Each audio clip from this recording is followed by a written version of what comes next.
Hey, welcome back to another video from the Nemesis Gear Steampunked Out YouTube channel. And we're back in the Knox Hollow wood shop and we're doing some more wands because everybody likes wand videos. So I kind of feel like a lot of these videos I'm kind of repeating myself over and over.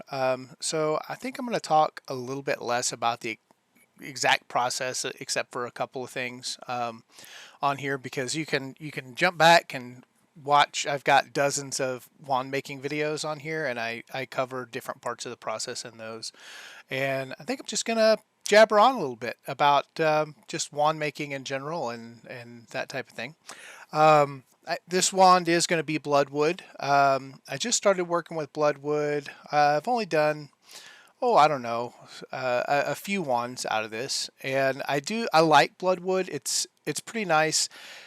It's very similar to Paduk in color. It's a little bit less orange, but I still think it's on the orange side. It's not really that, blood colored to me. So no blood on this video.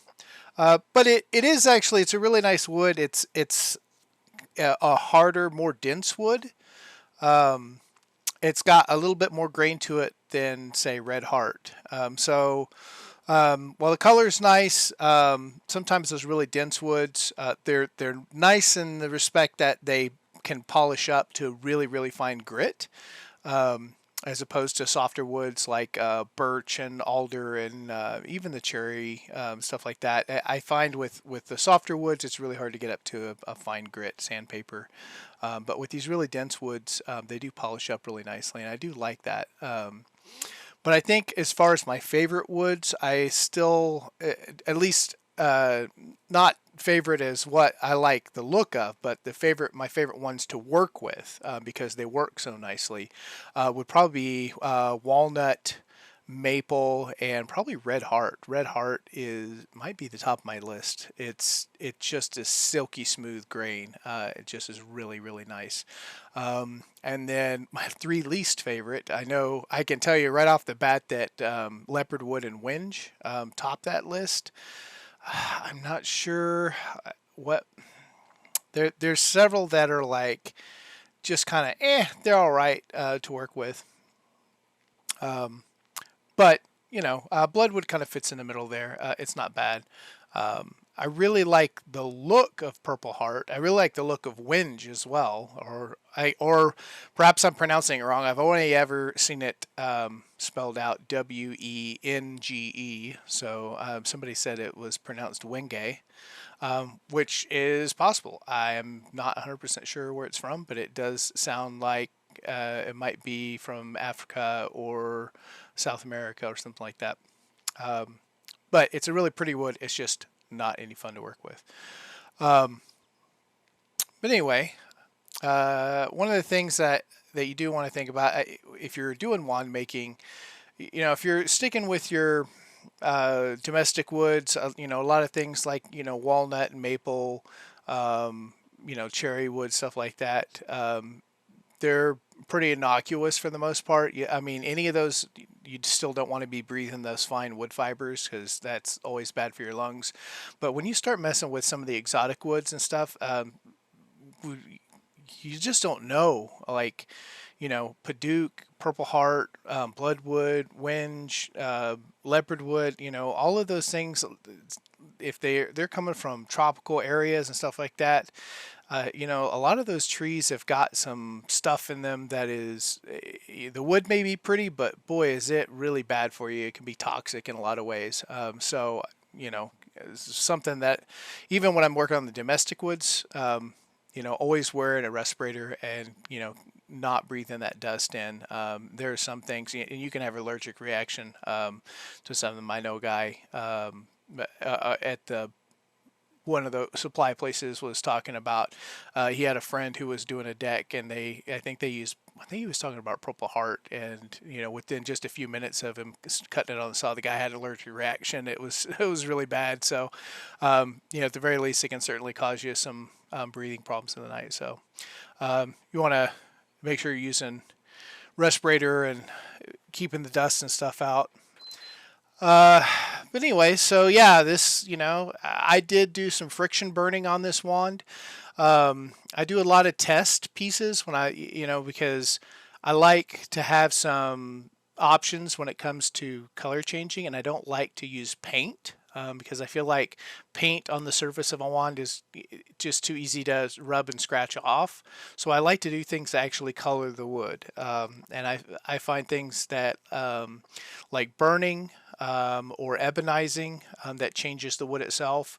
Or on occasion I'll use a dye as well, and I'll probably do a video on wood coloring options that I like to use.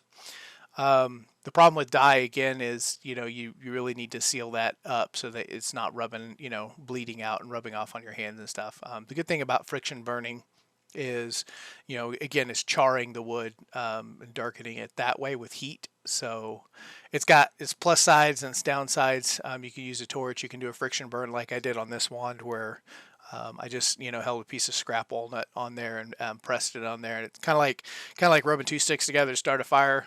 Getting close to that point, but we don't actually start a fire. But you could definitely see the smoke where I was doing that, and it just kind of chars the wood. But that's one way to get some color definition.